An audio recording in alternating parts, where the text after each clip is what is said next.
नमस्कार मित्रांनो, DT story teller या चॅनलवरती आपल्या सर्वांचं मनपूर्वक स्वागत. मित्रांनो, आपण सर्वजण सर्व कथा पाहता, कमेंट करता, लाईक करता आणि त्यामुळे प्रोत्साहन मिळतं की अजून नवीन नवीन कथा, भयकथा, लोकांचे अनुभव तुमच्यापर्यंत घेऊन यावे. मित्रांनो, पॉडकास्ट करण्याचा देखील प्रयत्न करतो, पण तो कोकणामध्ये लोक हे कॅमेरासमोर येण्यासाठी घाबरतात किंवा थोडीशी लाजतात आणि त्यामुळे पॉडकास्ट घेता येत नाही. तरी देखील प्रयत्न आहे. पॉडकास्ट जेव्हा काही करायला मिळेल किंवा कोणतरी व्यक्ती मिळतील सगळे अनुभव सांगण्यासाठी म्हणून, तेव्हा मी नक्कीच पॉडकास्ट करेन. पण पॉडकास्ट करणारे बरेच चॅनल आहेत, परंतु असे जे लोक आहेत जे कॅमेरा समोर येऊन सांगू शकत नाही आपल्या कथा, तर त्यांच्या त्या कथा त्यांच्या शब्दामध्ये ऐकणं आणि ते तुमच्यापर्यंत पोहोचवण्याचं मी काम करतोय. अशा बऱ्याच लोकांच्या कथा माझ्याकडे आहेत ज्या तुम्हाला ते सांगू शकत नाही, परंतु त्यांच्या रूपातून मी तुमच्या समोर सांगतोय. तर मित्रांनो, अशा चॅनलशी जोडलेले राहा आणि असंच प्रेम राहू द्या. मित्रांनो, आज मी तुम्हाला एक कथा न सांगता अशा 4 छोट्या-छोट्या कथा मी आज तुम्हाला सांगणार आहे. भयानक अनुभव सांगणार आहे. त्याच्यामध्ये 2 कथा अशा आहेत, की ज्याच्यातून देव असतो, राखणदार असतो. या कोकणामध्ये देवाचं अस्तित्व आहे, हे देखील आपल्याला कळेल. आणि 2 अनुभव असे आहेत, ज्याच्यातून भूत, प्रेतात्मा किंवा आत्मा या पृथ्वी तलावरती आहे, हे देखील आपल्याला या कथेतून कळेल. मित्रांनो, पहिला जो अनुभव आहे तो माझा मी तुम्हाला आज सांगतोय. माझ्या वडिलांचं 2016 मध्ये निधन झालं. माझे वडील शेती करायचे आणि वडिलांसोबत मी देखील शेती केलेली आहे. 6-7 वर्ष त्यांचं निधन होण्याच्या अगोदरपासून मी त्यांच्यासोबत शेतीवरती जायचो. आमची शेती आमच्या घरापासून अर्धा किलोमीटर वरती आहे. वडील जेव्हा आजारी पडले, तेव्हा शेतीत त्यांचं जाणं-येणं बंद झालं आणि मला मग त्या सगळ्या गोष्टी जमेनात. ती शेती करणं, ते अर्धा किलोमीटर जाऊन तिकडेच तर सगळं करणं मला जमेना. म्हणून मग मी वडिलांना सांगितलं, की "बाबा, मी त्या ठिकाणी भातशेती न करता नारळ, पोपळी किंवा थोडेसे बांबूची लागवड करतो." तर वडील म्हणाले, "हो, ठीक आहे. तुला जमत नसेल तर तशी तू लागवड कर." मी तशी ती लागवड केली. 2016 मध्ये डिसेंबरच्या दरम्यान माझ्या वडिलांचं निधन झालं. निधन झाल्यानंतर मग अ, माझं मला त्या शेतावरती जायला वेळ मिळेना किंवा तेवढा वेळ मला देता येईना. म्हणून मग मी कधीतरी जायचो, फेरी मारून वगैरे यायचो 15-1 दिवसातून. आता कोकणामध्ये अशी परंपरा आहे, की शेतावरती राखण दिली जाते, शेतावरच्या राखणदाराला. घराकडच्या राखणदाराला घरी राखण दिली जाते.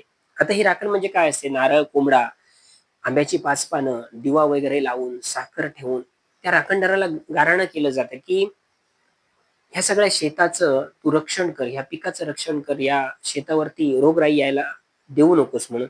आणि त्याला विनंती केली जाते. नारळ, कोंबडा त्या ठिकाणी दिला जातो. ह्याला कोकणामध्ये राखण म्हणतात आणि कोकणातले जे शेतकरी आहेत ते सगळे मे महिन्यामध्ये म्हणजे जूनच्या म्हणजे मिरगाच्या अगोदर हे राखण देऊन पूर्ण करतात. आणि त्यानंतर मग राखणदार सगळ्यांच्या शेताचं, घराचं रक्षण करतो. जर मुंबईत कोण असेल तरी देखील तो राखण देण्यासाठी म्हणून गावामध्ये येतो, राखण देतो आणि मुंबईला जातो. आणि मग त्यानंतर राखणदार त्या सगळ्या तिथल्या त्या शेताचं, घराचं रक्षण करतो अक्षरशः. वडिलांचा मृत्यू झाल्यानंतर मला ह्या सगळ्या गोष्टी मला थोड्याशा पटत नव्हत्या, की राखणदार किंवा हे नारळ कोंबडा देणं, ह्या काही गोष्टी मनाला पटत नसल्यामुळे मी आईला सांगितलं, की "आई, मी ह्या वर्षीपासून राखण वगैरे काही देणार नाहीये शेतावरती. मला काही ह्या गोष्टी पटत नाही." आईने विरोध केला, की "असं करू नकोस. राखण देणं हे पिढीजात चालू आलंय. तुझे आजोबा, तुझे बाबा आणि आता हे सगळं तुला करावं लागेल." कारण माझा एक भाऊ राहतो गोव्यामध्ये, एक राहतो मुंबईमध्ये आणि मी सगळ्यात छोटा असून गावी राहतो, शेती वगैरे सगळं सांभाळतो. त्यामुळे तुला तुझी जबाबदारी आहे, की वडिलांच्या पश्चात ती राखणदाराला शेतावरती देणं हे तुझं काम आहे. परंतु मी मात्र हट्ट केला, की मला ह्या सगळ्या गोष्टी जमणार नाही. मला ह्या सगळ्या गोष्टी पटत नाही. त्यामुळे मी काही राखण देणार नाही. असं झालं. त्यानंतर मिरग गेला आणि मिरगाच्या त्या दरम्यान मी जी राखण द्यायची होती शेतावरती ती काही दिली नाही. एक 7-8 महिने त्याच्यामध्ये निघून गेले आणि त्यानंतर जानेवारी-फेब्रुवारीच्या दरम्याने अ, मार्च-एप्रिलच्या दरम्याने मी तेव्हा शेतावरती जायचो. आता साफ-सफाई करायला मी जाऊ लागलो. कारण जेव्हा पाणी देण्याची वेळ असते माडांना किंवा त्या पोपळींना वगैरे साफ-सफाई केली करून घेतली. साफ-सफाई करताना मला त्या ठिकाणी त्या शेतावरती सतत एक साप दिसायचा. इकडून तिकडे जाताना. म्हणजे तो लांबीला जवळ-जवळ 5 ते 6 फूट होता. असा रुंद होता एवढा आणि त्याची मोठी अशी फणा होती. तर तो साप मला नेहमी दिसायचा. कुठे मी काय साफ-सफाई करायला गेलो, की तो दिसायचा, तो फणा करायचा. अंगावरती अक्षरशः काटा उभा राहायचा तो एवढा मोठा साप बघून. परत कुठेतरी पाणी लावण्यासाठी इकडे गेलो तर तो तिकडे दिसायचा. परत तो फणा करून उभा राहायचा. मी म्हणतो असं काय हा साप दिसतो? वडिलांच्या सोबत तर मी इकडे शेतावरती काम केलंय. परंतु तो साप कधीतरी क्वचित असा एखाद्या वेळ वर्षातून दिसला तर. परंतु हा साप तर मला सतत दिसतो. जेव्हा मी येतो तेव्हा तो साप दिसतोय. मी थोडासा हैराण झालो आणि मला विचार करू लागलो, की हा काय प्रकार आहे? मित्रांनो, नंतर ह्या गोष्टी अशा वाढत गेल्या, की तो साप नंतर मला स्वप्नात देखील दिसू लागला. तो अक्षरशः स्वप्नात मला दिसायचा, असा फणा काढायचा आणि नंतर मग तो निघून जायचा आणि मला ते शेत आठवायचं तिकडचं सगळं ते. म्हणजे शेतावर लावलेले ते बांबू, त्याच्यानंतर ते माड, त्याच्यानंतर भोपळी ह्या सगळ्या ते शेतावरचं मला सगळं त्या स्वप्नामध्ये दिसायचं. तो साप तसाच्या तसा दिसायचा. मी आईला सांगितलं, की "आई असा-असा साप माझ्या ना नेहमी स्वप्नात येतो. शेतावरती गेलो की शेतावरती दिसतोय. असा फणा काढून उभा राहतो." आई म्हणाली, "तू राखण देणं बंद केलंस ना तुझ्या मनावरनं मनाप्रमाणे ना, त्याचे हे सगळे परिणाम आहेत." मी आईला सांगितलं, "असं काही नसतं गं. राखण वगैरे असं ह्या सगळ्या गोष्टी खोट्या आहेत म्हणून." ते म्हणाले, "मग ठीक आहे. बघ काय ते. ह्या अशा गोष्टी घडतच राहणार आहे. जोपर्यंत तू राखण देणार नाही, तोपर्यंत तो तुला दिसतच राहणार आहे." कारण तुझ्या वडिलांच्या बाबतीत देखील असं व्हायचं. जर राखण उशिरा दिली, तर तो नेहमी दिसायचा वडिलांना देखील. आता मी जेव्हा शेतावरती यायचो, ते तसाच प्रकार चालू होता. तो मला नेहमी दिसायचा शेतावरती गेल्यानंतर. एकदा मी आमच्या चुलत काकांना ही सगळी गोष्ट सांगितली. त्यांचं वय होतं 70-1 वर्ष. पण त्यांना सांगितलं, की "काका मला असा-असा तो साप दिसतो. स्वप्नात देखील येतो. फणा काढून उभा राहतो. मला काही समजत नाहीये." ते म्हणाले, "या वर्षीची राखण दिली शेतावरची?" तर मी म्हटलं, "नाही." "तर का नाही दिली?" तर म्हटलं, "बाबांच्या मृत्यूनंतर ते सगळं मी बंद केलंय. वर्षभर काही कुठली राखण वगैरे दिली नाही. काही मला त्या गोष्टी पटत नाही." ते म्हणाले, "तुला पटवू देत नाही तर नाही पटवू देत. तुझ्या आजोबांनी, तुझ्या वाडवडिलांनी, तुझ्या वडिलांनी ह्या सगळ्या परंपरा, प्रथा चालू ठेवल्या त्या त्या तुला चालू ठेवायला लागेल. तुला पटवू देत नाही तर नको पटवू देत. तू जी राखण आहे शेतावरची ती तुला द्यावीच लागेल. त्याच्याशिवाय पर्याय नाही. तर तो दिसत राहील तुला. तुला एवढंच त्याच्यावरती म्हणजे समाधानाची गोष्ट आहे, की तो तुला काही करत नाहीये. तोपर्यंत तू राखण देऊन मोकळी कर आणि त्याची क्षमा माग, की गेल्या वर्षी मी तुझी राखण दिली नाही त्याबद्दल क्षमा मागतो आणि ही राखण तू मान्य करून घे." मित्रांनो, त्यानंतर मी ती राखण त्या वर्षी तो नारळ कोंबडा शेतावरती दिला.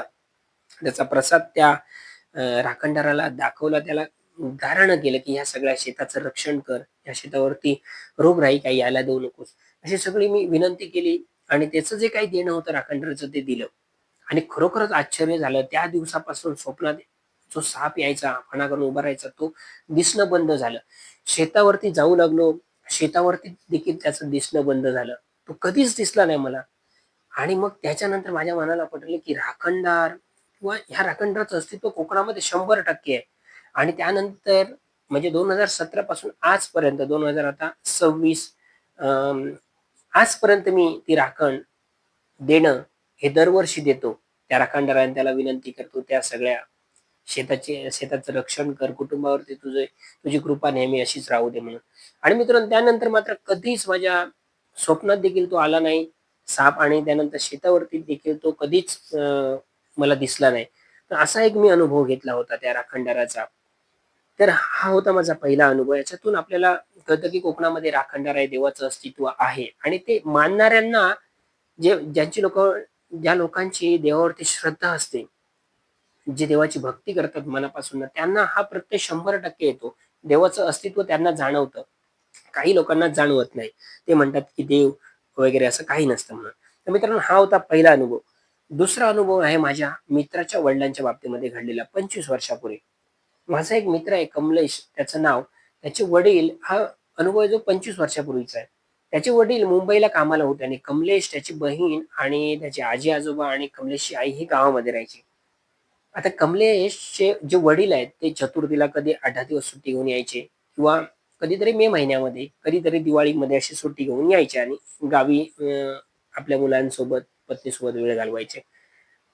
यावर्षी त्यांना चतुर्थीमध्ये येता आलं नाही आणि मग त्यांनी ती सुट्टी मे महिन्यामध्ये 10-12 दिवसाची घेतली आणि त्यांनी पत्र पाठवलं गावी. तेव्हा पत्र चालायची 25-30 वर्षापूर्वी आणि त्यांनी सांगितलं, की येत्या शनिवार, रविवार म्हणजे तारीख घालून दिली त्या पत्रामध्ये. येत्या शनिवारी मी मुंबईतून बसतोय एस-टीमध्ये आणि रविवारी मी सकाळी घरी पोहोचेन. आता तेव्हा ती म्हणजे मुंबईतनं ज्या एस-टी आहेत ना, त्या 3-3:30 ला सुटायच्या. त्यामुळे सकाळी पहाटे 4 ला, 5 ला, 5:30 पर्यंत सगळ्या एस-टी गावामध्ये सुखरूपपणे पोचायच्या. रस्ता तेव्हा वळणाचा होता, अरुंद होता, परंतु गाड्यांचं तेवढं ट्रॅफिक नव्हतं. त्यामुळे गाड्या लवकर यायच्या. आता आज शनिवार होता. कमलेश खुश होता. कमलेशची बहीण खुश होती. त्याचे आजी-आजोबा, त्याची आई खुश होती, की उद्या कमलेशचे वडील येणार होते मुंबईवरनं आणि ते सगळीजण वाट पाहतात. शनिवारची रात्र निघून गेली आणि पहाट झाली. 4 वाजता कोंबडा आरवला. कमलेश उठला, त्याची आई उठली, त्याची बहीण उठली आहे. कारण आज कमलेशचे वडील मुंबईवरनं येणार होते. त्यामुळे ते सगळी खुश होती. 4 वाजले, 4:30 वाजले, 5 वाजेपर्यंत कमलेशचे वडील काही आले नाही. आता मित्रांनो, त्यांचं जे गाव आहे ते हायवेपासून एक म्हणजे त्यांचं घर आहे ते हायवेपासून 1 किलोमीटर आतमध्ये आहे. आता हायवेवरती जे पूल आहे त्या पुलावरती अ, अ, जी सीमा आहे गावची तिथेच बस स्टॉप होता त्या वळणावरती. तिथेच गाड्या वगैरे लक्झर वगैरे थांबायच्या आणि मुंबईकर तिथेच उतरायचे आणि तिथून अर्धा किलोमीटर चालत खाली अशी वाट गेली होती. ती त्या वाटेपर्यंत गेली होती. 4:30-5 वाजले तरी देखील कमलेशचे वडील आले नाही. आता त्याच्या आई-वडिलांना चिंता वाटू लागली. कमलेशच्या आजी-आजोबांना चिंता वाटू लागली, की अजून कसे आले नाही. 5:15च्या दरम्यान कमलेशचे वडील आपल्या घरी पोहोचले आणि मग कमलेशच्या आजी-आजोबांनी कमलेशच्या वडिलांना विचारले, "अरे, एवढा उशीर का झाला? एरवी तर 4:30, 4:15, पावणे 5 पर्यंत गाडी येते, पण आज तुला उशीर कसा काय झाला?" तर ते म्हणाले, "अहो बाबा, मी जेव्हा गाडीतून उतरले ना, तेव्हा तिथे सीमा उभी होती आणि सीमा म्हणाले, की मला, दादा मला जरा तुम्ही पुढे सोडाल का घरापर्यंत? मी एकटीच आहे. मी तुमच्या अगोदर गाडीने पुढे उतरली आहे आणि मला घरापर्यंत सोडाल का? मला थोडीशी भीती वाटते. तर माझ्यासोबत जरा चला आणि मग तुम्ही नंतर घरी निघून या." आणि मी तिला अर्धा किलोमीटर तिच्या घरापर्यंत सीमाला सोडलं आणि नंतर मग तिच्या घराकडनं मग मी आमच्या घरापर्यंत येईपर्यंत 5:15 5:30 वाजले आणि त्यामुळे मला उशीर झाला. आता ही सगळी गोष्ट ऐकल्यानंतर कमलेशचे आई-वडील, आई, त्याच्यानंतर बहीण आणि आजी-आजोबा थक्क झाले. ते म्हणाले, की "असं कसं शक्य आहे? असं शक्यच नाहीये. सीमा तुला मिळेल कशी त्या रस्त्यावरती? सीमा मिळणं शक्यच नाही." तर ते म्हणायला लागले, की "कसं शक्य नाही?" "हो, मी गाडीतून उतरलो तेव्हा ती त्या बस स्टॉपवरती उभी होती आणि तिने मला सांगितलं, मी तिला घरापर्यंत सोडून आलो. आणि त्यानंतर मी घरी आलो. मी मी पाहिलंय तिला. मी तिची पिशवी देखील सोबत घेतली होती माझ्या हातामध्ये." तर ते म्हणायला लागले, की "शक्यच नाही.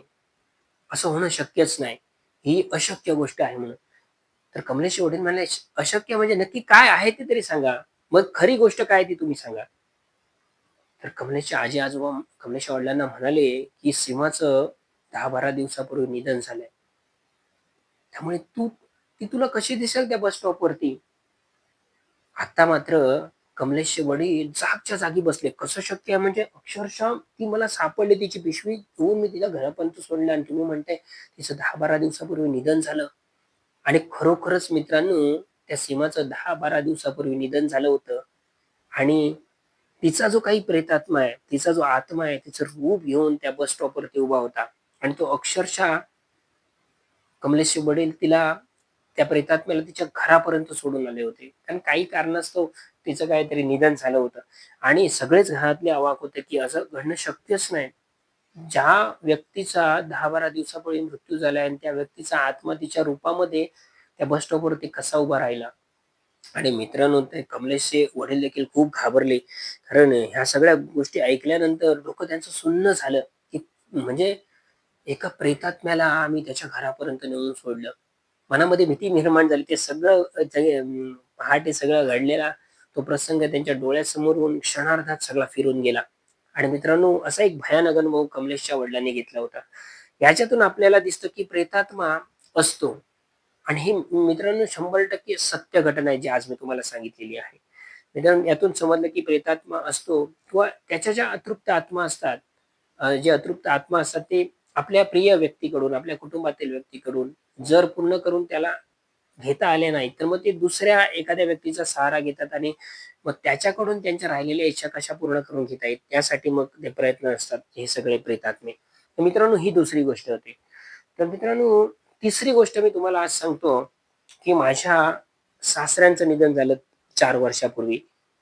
डायबिटीस होता त्यांना आणि पायाला थोडीशी जखम झाली होती. म्हणजे मांजराने थोडंसं नख लावलं होतं आणि त्याचं पॉइझन झालं आणि ममग जखम वाढत गेली, वाढत गेली. त्यांना डायबिटीस असल्यामुळे ती काय जखम बरी होईना ती.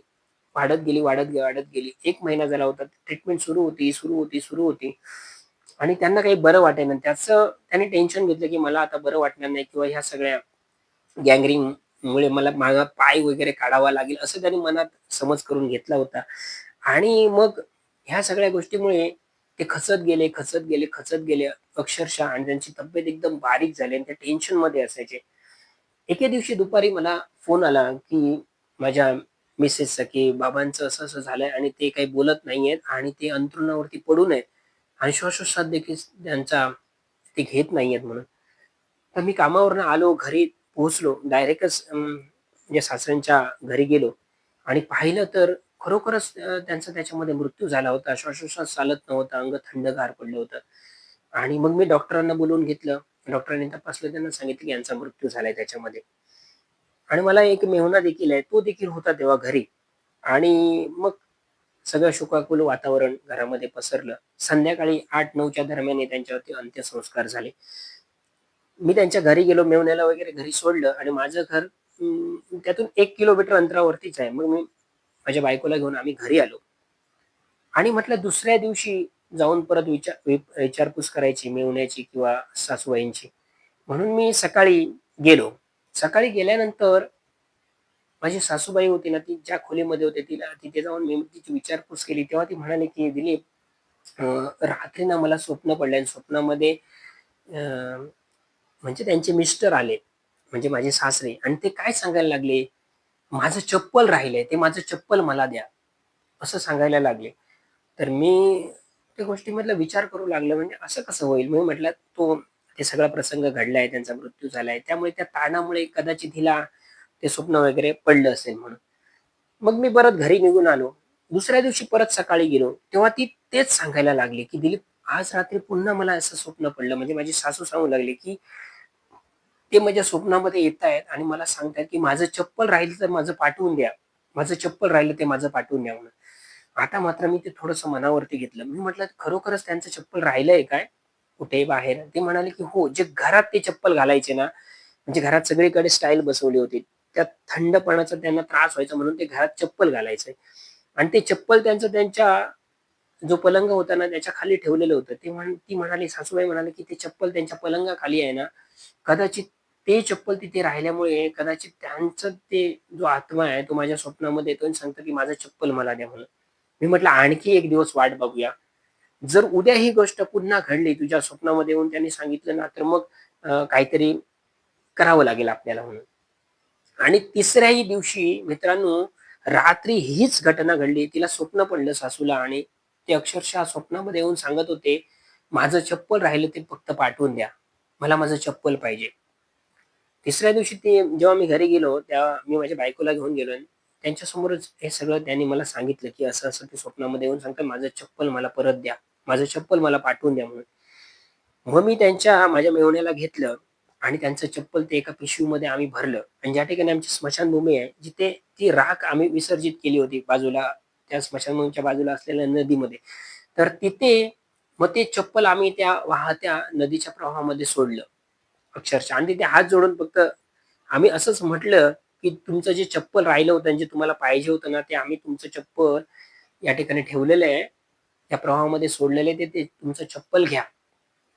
आणि आम्ही घरी आलो निघून आणि ही गोष्ट माझ्या बायकोच्या, सासूच्या, मेव्हण्याच्या सगळ्यांच्या मनामध्ये होती, की हे काय घडतंय? किंवा ते सांगत होते, "चप्पल माझं परत द्या, चप्पल माझं परत द्या."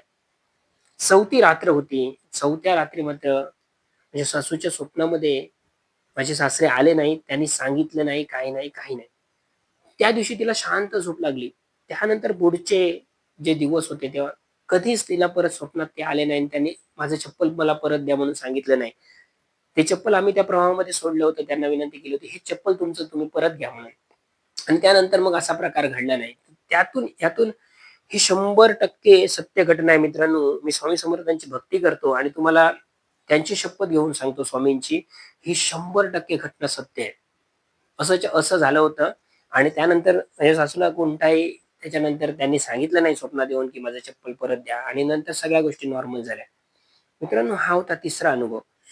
चौथा अनुभव मी तुम्हाला सांगतो, की आमच्या वाडीमध्ये एक महापुरुषाचं देवस्थान आहे. जे वडाचं झाड आहे आणि तिथे छोटीशी घुमटी आहे. म्हणजे जी 150 वर्षापूर्वी तिची स्थापना केली आहे आणि तो महापुरुषाचं देवस्थान आहे. तिथे देखील तो साप आहे त्या देवस्थानामध्ये. तो कधीतरी कोणाला तरी असा दिसतो. वर्षातून तिथे आम्ही पूजा वगैरे, ब्राह्मण पूजन सगळ्या जे काही रीतिरिवाज वडिलोपार्जित चालत आले आहेत, त्या सगळ्या आम्ही करतो तिथे. आमच्याच भावकीमध्ये एक माणूस होता, तो मुका होता आणि तो मुका माणूस त्याचं घर बरोबर त्या देवस्थानाच्या समोर होतं. आता देवस्थान म्हटल्यानंतर तिकडे सगळे लोक साफ-सफाई करायचे, सारवण वगैरे तिथे व्यवस्थित करून ती जागा स्वच्छ करायचे. तो जो मुका माणूस होता ना, तो मुका माणूस त्याचं काम काय होतं, तो कुठे कामाला वगैरे जायचा नाही. त्याच्या मोठ्या भावाची जी गुरंढोरं होते तो राखायचा. संध्याकाळी जे माडाचं झावळं असतात ना, ती पाण्यामध्ये फुगत घातलेली असायची, तो संध्याकाळी घेऊन यायचा आणि रात्री जेवण वगैरे झाल्यानंतर त्या देवस्थानाच्या त्या घुमटीच्या अंगणामध्ये साफ केलेल्या, सडा-सरवण केलेलं ते अंगण असायचं. तिथे ती झावळं म्हणजे चुडतं म्हणतो आपण, तो ते विणायचा. कारण तेव्हा ही गोष्ट जवळ-जवळ 30 एक वर्षापूर्वीची आहे. तेव्हा त्या विणलेल्या झावळांना मोठी मागणी होती कोकणामध्ये. म्हणजे मंडप घालण्यासाठी किंवा एखादं छप्पर त्यातून तयार केले जात असे. त्यामुळे तो त्या माडांची झावळं पाण्यामध्ये फुगवायचा आणि तो मस्तपैकी विणायचा आणि ती ₹5-10 ला विकायचा. त्यातून तो पैसे कमवायचा. आणि तो त्या अंगणात देवस्थानाच्या अंगणात बसून ह्या सगळ्या गोष्टी विणायच्या वगैरे करायचा. आणि तो तिथेच झोपायचा त्या जे जे झावळ विणलेलं असायचं ना, कधी-कधी तो असाच त्याच्यावरती ते पाटीत वगैरे दुखायचं ते विणत असल्यामुळे ते बसून विणावं लागतं. त्यामुळे पाटीत वगैरे भरलं किंवा दुखत असेल, तर त्या झावळावरती तो थोडासा झोपायचा. तर बऱ्याच वेळा आजूबाजूच्या सगळ्या माणसांनी त्याला सांगितलं कोणीने, की "इथं झोपत जाऊ नको. ही देवस्थानाची जागा आहे. त्यामुळे इथे झोपत जाऊ नको. घरी येऊन झोप" म्हणून. किंवा तिथे तू झावळ वगैरे विणतोस ना, नाहीतर ते घरी कर. तर तो कोणाचंच ऐकायचा नाही. तो सगळ्यांना उलट रागाने काहीतरी विचित्रच सांगायचा. त्याला वाटायचं, की इथे विणू नको म्हणून सांगतोय म्हणजे यांचा काहीतरी वेगळा उद्देश आहे. परंतु लोकांचा हाच उद्देश होता, की इथे देवस्थानाची जागा आहे ना किंवा रात्री अपरात्री जिथले जी दैवी शक्ती असते, ती तिथल्या इतर देवतांना भेटण्यासाठी म्हणून बाहेर पडते किंवा सीमावर्ती इतर देवांना भेटण्यासाठी, गाठीभेटी घेण्यासाठी म्हणून अशी जी शक्ती, दैवी शक्ती असते, महापुरुष असतात, राखणदार असतात ना, ग्रामदैवत असतं, ते भेटीसाठी चतुर्सीमेवरती जात असतं. त्यामुळे ते आजूबाजूचे लोक सांगायचे, "तू इथे झोपू नको." परंतु तो ऐकायचा नाही. एके दिवशी मित्रांनो काय होतं, तो तसाच त्या 3-4 झावळं जेवल्यानंतर ओळतो. 10 वाजता, 10:30 वाजता, 11 वाजता. 11 वाजता हा तिथे थोडासा त्याच विणलेल्या झावळावरती झोपतो. म्हणजे तो घरी जाऊन झोपायचा, परंतु थोडंसं पाठीत वगैरे दुखलं, की तिथे थोडासा आराम करायचा, परत ते विणायचं काम करायचा. आज मात्र त्याला झोप लागली त्या ठिकाणी. 12 वाजून गेले. त्याच विणलेल्या झावळावरती तो त्या देवस्थानाच्या अंगणामध्ये आहे. सगळीकडे काळोख पसरलाय. रात्री 12:30 वाजता आजूबाजूच्या सगळ्या शेजाऱ्यांना जोरजोरात तो ओरडतोय. म्हणजे तो त्याला हाक मारता येत नसायची. पण तो असं करायचा जोरजोरात आणि असा करतोय हे सगळं शेजाऱ्यांनी तो आवाज ऐकला आणि घड्याळात बघितलं तर 12:30 वाजले होते. आता त्याला सगळे मोन्या म्हणायचे. तर माझा एक चुलत भाऊ तिथे राहतो सुनील म्हणून. त्याने त्याचा आवाज ऐकला आणि तो म्हणाला, की "मोन्या कसातरी ओरडतोय. काहीतरी प्रॉब्लेम आहे." हा तो बाहेर आला. आपल्या दुसऱ्या भावाला त्याने घेतलं आणि तो बाहेर येऊन उभा राहिला. तर जे देवस्थान होतं, त्या देवस्थानाच्या तिथून त्या मोन्याचा आवाज येत होता. हे दोघे जण बॅटरी घेऊन धावले. धावले तर तो तसाच झोपलेला झावळावरती आणि ह्या दोघांनी पाहिलं तर काय तिथे जाऊन, त्याच्या छातीवरती अक्षरशः साप असं वेटोळं घालून फणा काढून त्याच्या तिथे उभा होता. ह्या दोघांनी पाहिलं अक्षरशः ह्यांचे हात-पाय कापायला लागले, की काय प्रकार आहे? आणि तो तसाच झोपून राहिला. त्याला हलता येईना आणि त्याला माहीत होतं, की हललो तर हा मला दंश करेल. म्हणून तो तसाच झोपून "उं, उं" असा जोरजोरात ओरडत होता म्हणजे कोणतरी मदतीला यावं म्हणून. ह्या दोघांनी पाहिलं, माझ्या दोन्ही चुलत भावांनी बघितलं तर ह्याच्या छातीवरती साप तो वेटाळा करून उभा आहे. त्यांना काही समजेना आता करायचं काय? त्या सापाला जर आपण काठीने वगैरे बाजूला करण्याचा प्रयत्न केला, तर तो त्याला दंश करेल त्या मोन्याला. म्हणून ती डेअरिंग करत नव्हते. आता तिकडेच आमच्या दुसऱ्या काकांचं एक बाजूलाच घर होतं आणि त्यांचं नाव आहे बापू. त्यांना ह्या दोघांनी जाऊन उठवलं रात्री आणि सांगितलं, की "बापू तिकडे चल मोन्याच्या छातीवरती तो साप अक्षरशः त्या महापुरुषाच्या देवस्थानाच्या तिकडे बसलेला आहे म्हणून. मोना तिकडेच त्या झावळावरती पडलेला आहे म्हणजे झोपलेला आहे म्हणून. बापू गेले आणि त्यांनी बघितलं तर काय अक्षरशः तीच घटना. त्याच्या छातीवरती त्या मोन्याचा साप असा फणाकडून उभा होता. बापूंनी सांगितलं, "ह्याला काय करण्याची गरज नाही. फक्त तुम्ही इथूनच आता फक्त हात जोडून आपण गारणं करूया आणि त्याला सांगूया की हे महापुरुषा, त्याची चूक झाली की तो इथे तुझ्या बरोबर त्या घुमटीच्या समोरच तो झोपायचा."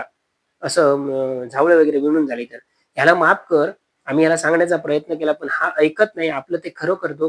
परंतु आज ह्याला माफ कर आणि तू निघून जा. आम्ही त्याला समजावतो" म्हणून.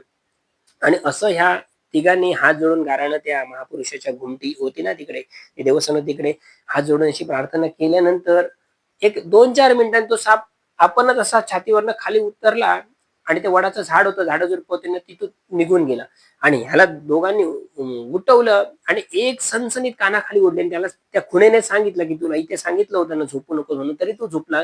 आणि मित्रांनो अक्षरशः तो रडत-रडत पुन्हा एकदा तो मुला माणूस होता ना, तो ओरड मारत-मारत आपल्या घरी निघून गेला.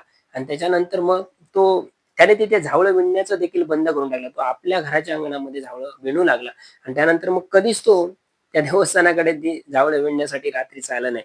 तर मित्रांनो ही पण देखील खरी घटना आहे आणि असं खरोखरच झालं होतं. आणि ते सगळं जो माझा चुलत भाऊ आहे त्याने मला सांगितलं होतं, की असं-असं मुलाच्या बाबतीमध्ये एकदा पूर्वी घडलेलं 25-30 वर्षापूर्वी. तर मित्रांनो हे 4 अनुभव मी तुम्हाला सांगितले. त्याच्यातून आत्मा असतो, देव-देवता कोकणामध्ये त्यांचं अस्तित्व आहे, हे 4ही कथांमधून आपल्याला कळलं असेल.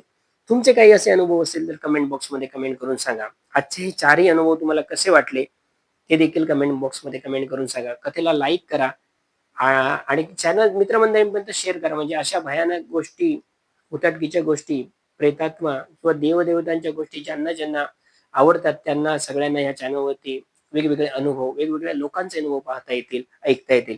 आजपर्यंत मी दिली आपल्या सर्वांची मनापासून या ठिकाणी रजा घेतो आणि थांबतो. धन्यवाद.